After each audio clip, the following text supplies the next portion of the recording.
We're so excited to host, in partnership with Bobbie and Consumer Reports, this webinar on heavy metals and infant formula.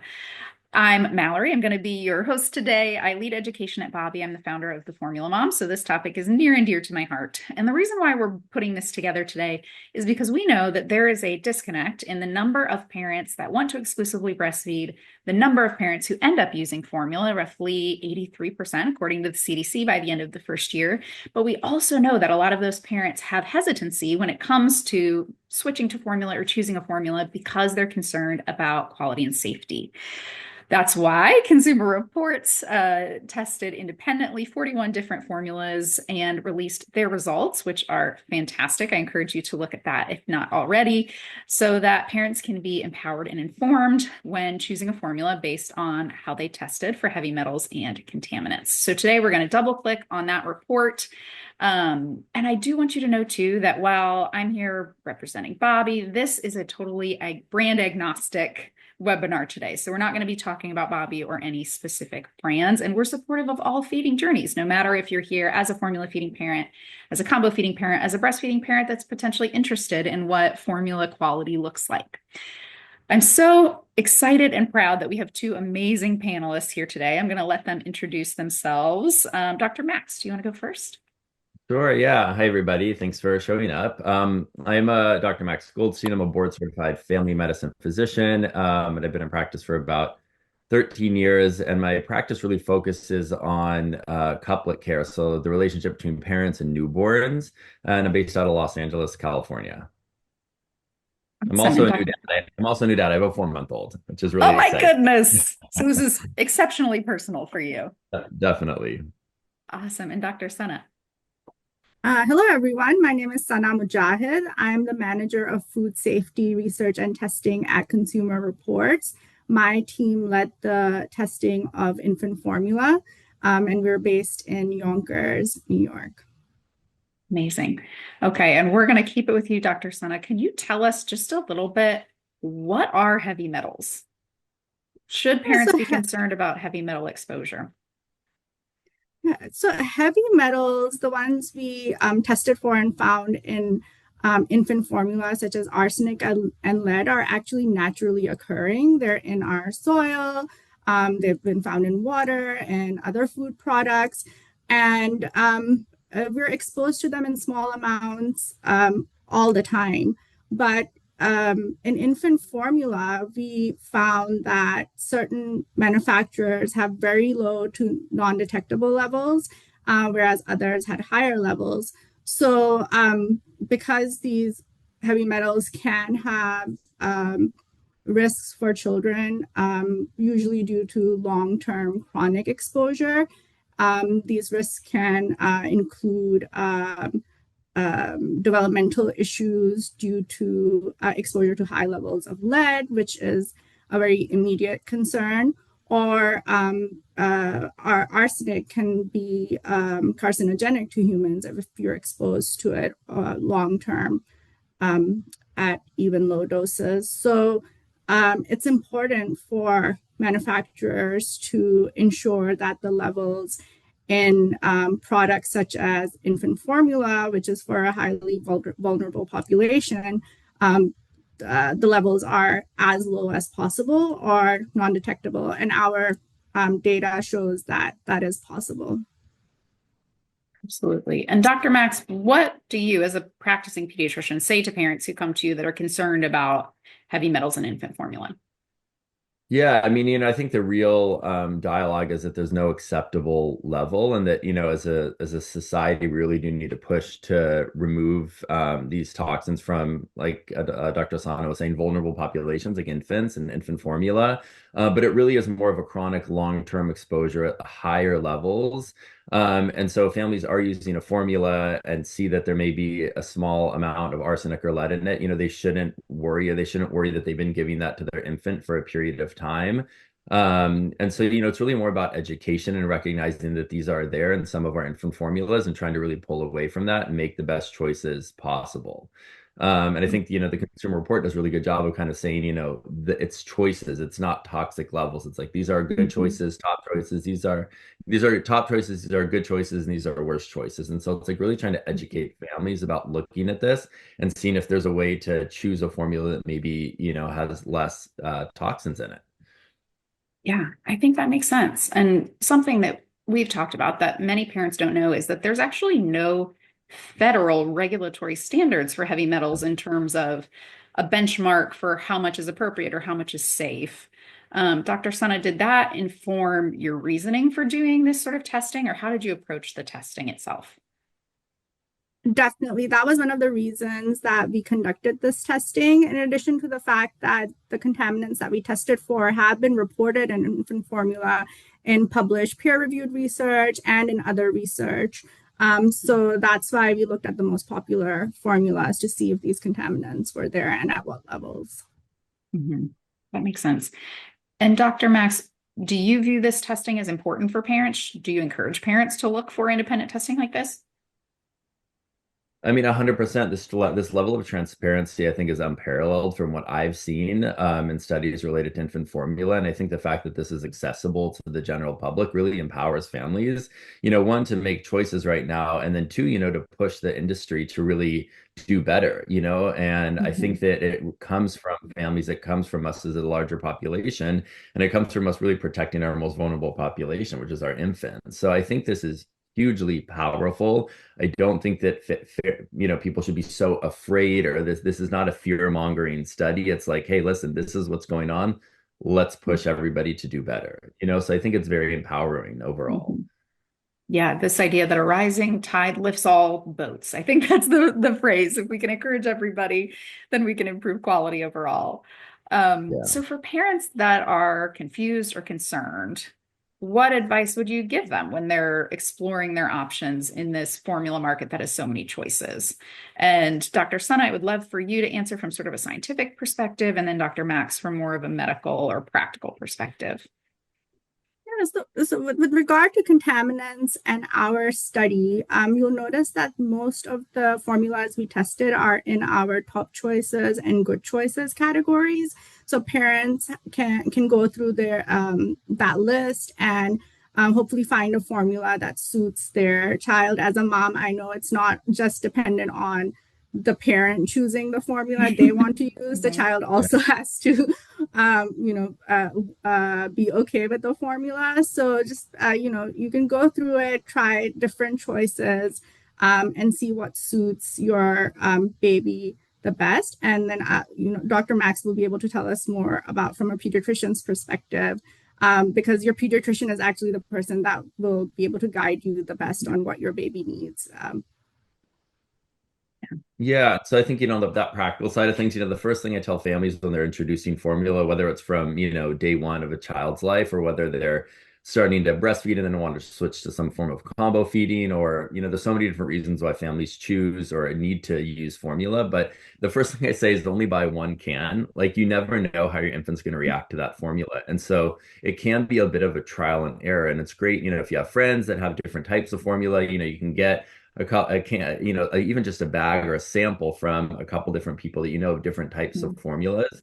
Because what I describe it to families is it's almost like taste. Like, your kid really may love one type of formula and not another type of formula. And there's no way to really predict that. There's Mhm. also, certain types of formulas that are where the proteins are more broken down, and those are called kind of hydrolyzed formulas. And that's a bit easier to digest. And again, there's no way to know if that's going to happen with your kid, but if they have if they are a child that needs a more, broken down type of a formula that's partially hydrolyzed, then you're going to need to use something like that. So Mhm. there's this kind of practical side of things where, it can take a bit of a trial and error initially. So, you may want to just get a small sample of a formula, try that for a few days, see how your kid reacts. And if you need to switch to something, again, you can use, references from friends. You can use the consumer report and be like, I'm only going to go to these top or good choices and start there and choose formulas from those categories.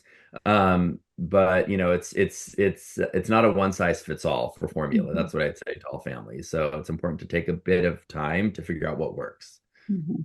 Yeah, and I love your advice about starting with one can. A lot of folks don't realize too that formula is generally not returnable or refundable because that is a safety and quality risk. So don't buy 15 cans if it doesn't work for your baby. You might be stuck with them. So I think that's great advice.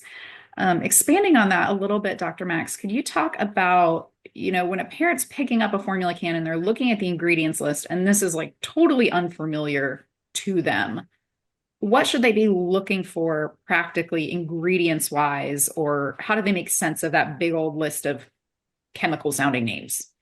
Completely. I know. And the first thing I'd say is, the nutritional content of formulas is highly regulated, right?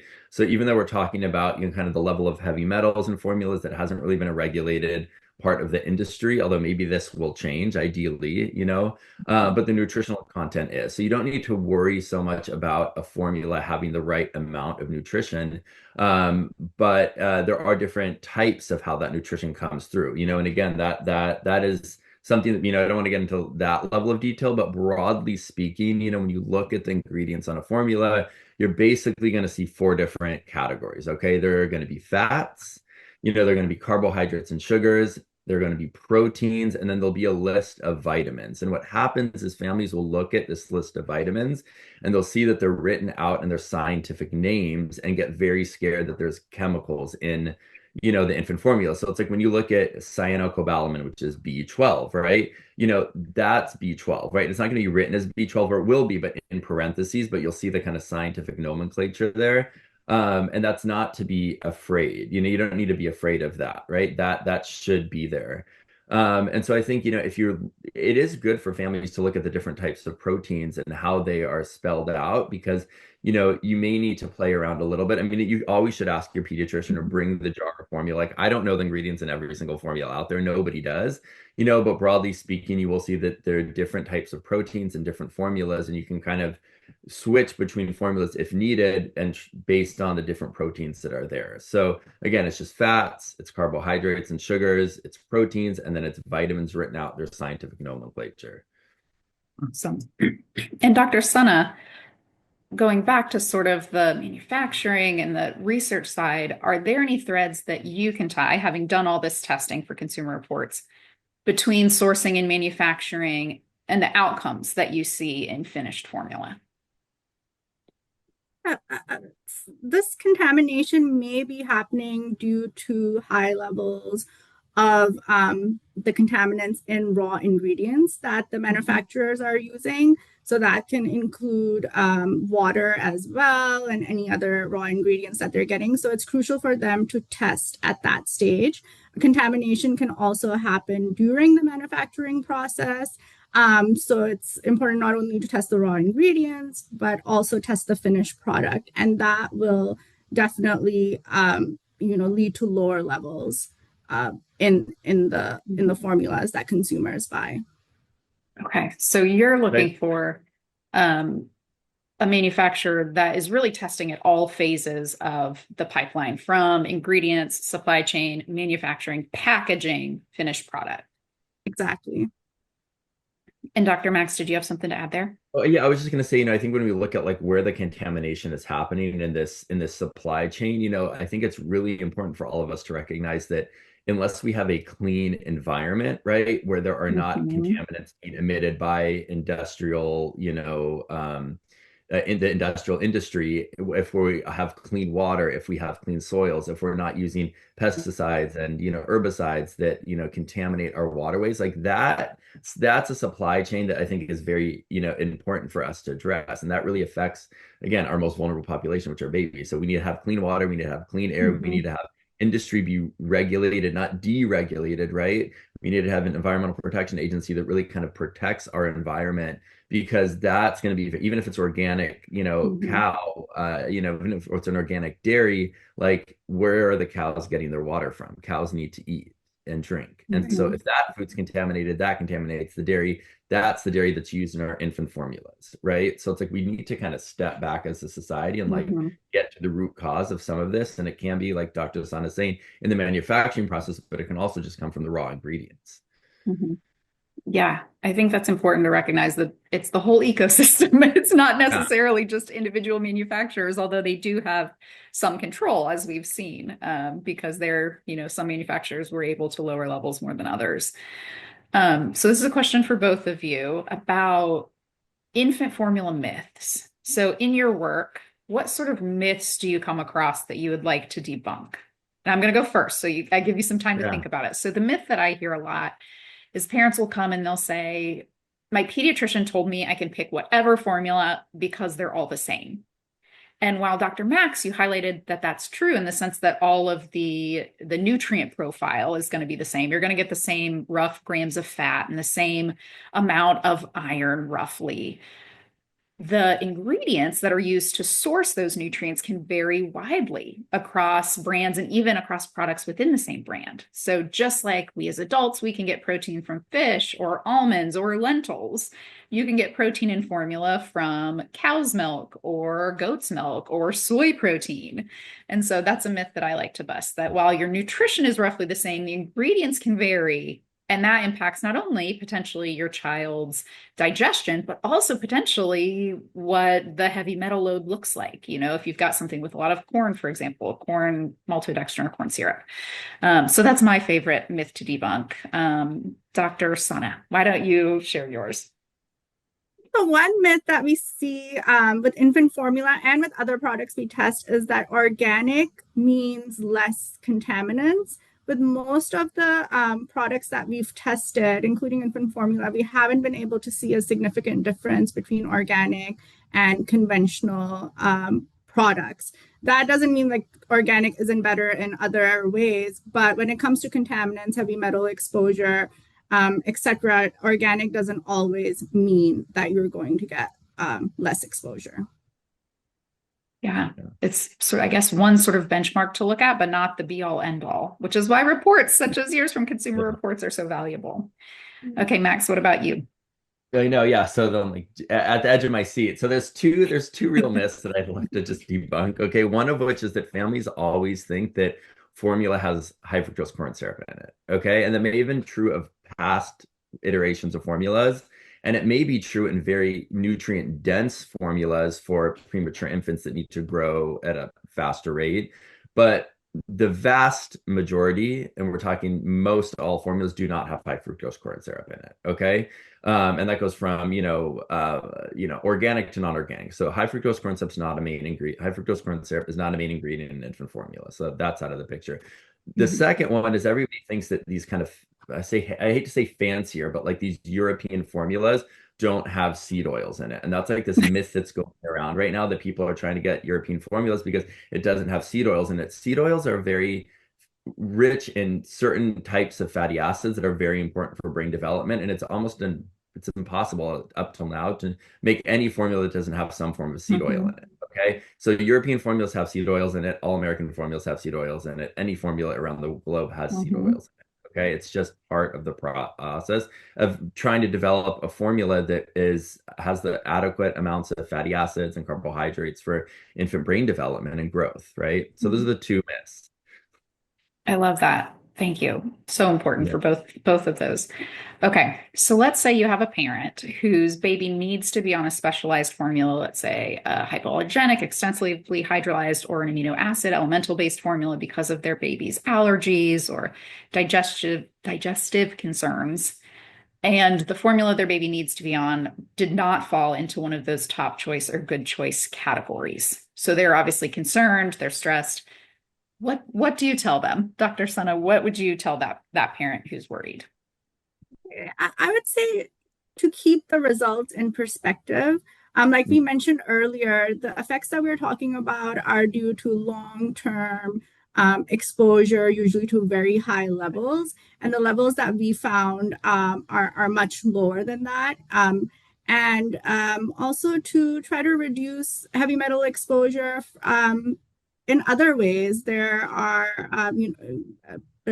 other products that also have been found to have higher levels of heavy metals, like rice, sweet potatoes, etc. So you should try to reduce your exposure there. You should also try to make sure that you're using filtered water so that the exposure is less from there as well. And just again, keep it in perspective and just, remember that we did this study to demonstrate that there are manufacturers that have very low to non-detectable levels. And we want to encourage the ones with higher levels to lower their levels so that everyone has choices that have levels that are that won't be of concern or they're non-detectable. Absolutely. Dr. Max? Yeah, I have this happen in my practice a lot where families kind of feel defeated because they are doing something for the kid that they feel like is risky to them. Like, they can only use this one hydrolyzed infant formula and it's in the kind of worst choice category. And like Dr. Sana is saying, again, we're looking at higher doses, higher concentrations over a long period of time. And so there's two things. One is like you're doing the best you can for families, and that's the most important thing. What's way more dangerous is for your kid to not be well fed and for your kid to have chronic acid reflux because they're, can't digest the milk protein correctly. And then it leads to all these other, issues, including, malabsorption of nutrients and, poor weight gain, right? So, you got to look at like what's the better scenario for your kid, and it's that they're well nourished and well fed. The other thing is that often, infants can outgrow some of these intolerances or allergies over time. So just because you're on one formula right now doesn't mean they need to stay on that indefinitely. Like there are ways to reintroduce a different type of a formula that may be in one of the good choices or top choices and see how your infant does. Or maybe, an amount of this milk protein where, you can combo different formulas. Not, you can do it in the same bottle, but you can also just do different bottles throughout the day. There's no, you don't have to stay in one formula every day for every single bottle, right?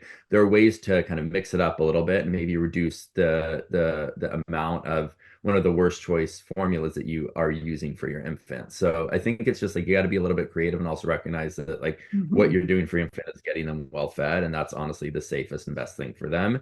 And then again, we need to push for formula manufacturers that are in kind of the lower categories to really step it up and really try to figure out where in that manufacturing process these heavy metals are being introduced, and get them out. Yeah, absolutely. I tell parents that too. If your baby is tolerating dairy in solids, yogurt, cheese, ask your pediatrician whether you can trial a non-hypoallergenic formula, at 6 months or 9 months. Because for some, it absolutely works. And not, that saves money too. Those hypoallergenic formulas are so expensive. So it can be a win-win. They're not cheap.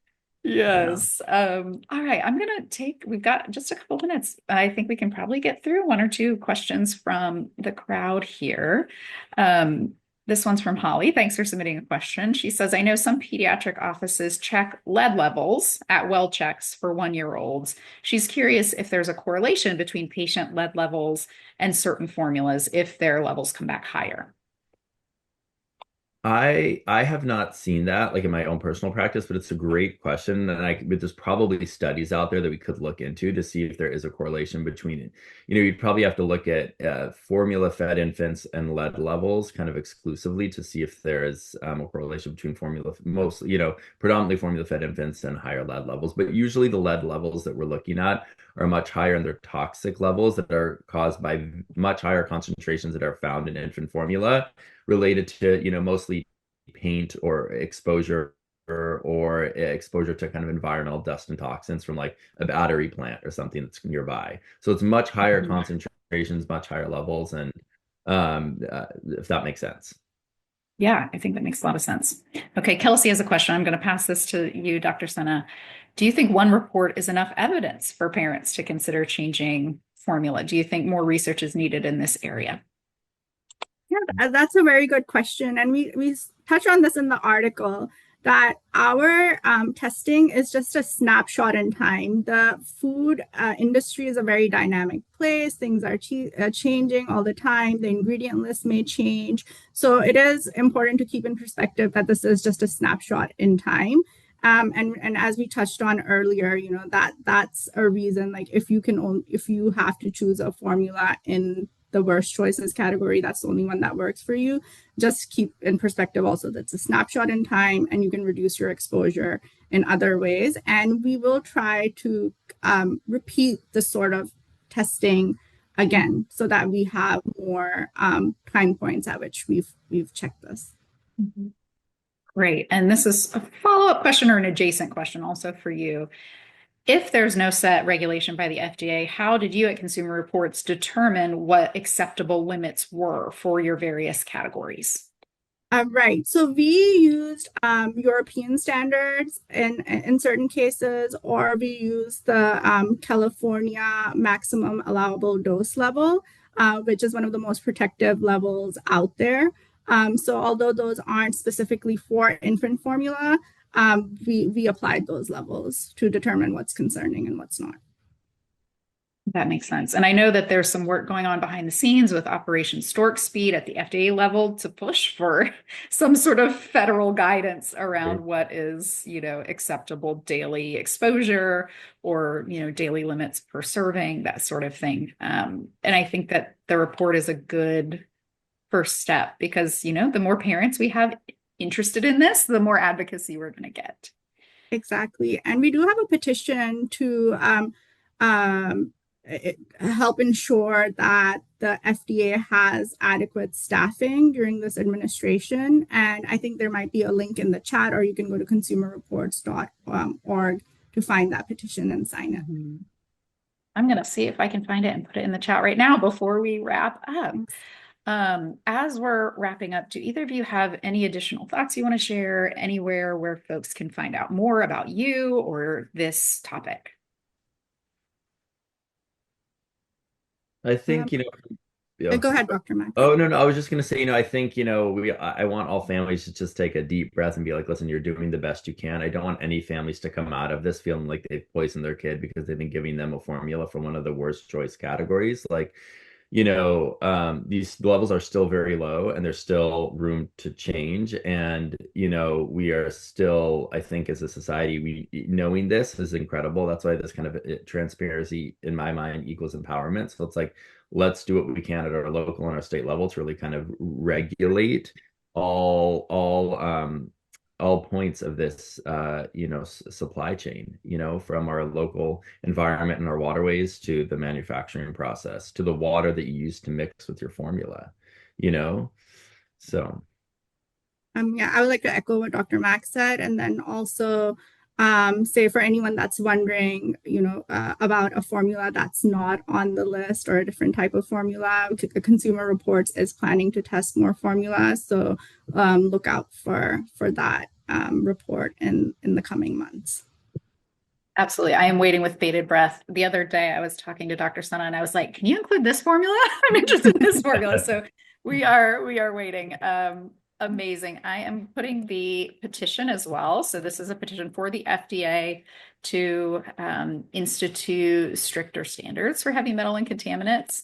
So please feel free, if you're interested in this topic, feel free to sign that petition so that we can hopefully get some movement here. Well, thank you both so much for your time. We are so thrilled to have had this conversation with you. For all of our attendees, you will receive the recording of this webinar in your inbox today or tomorrow, I would assume. But we appreciate you being here and we are thankful for your time.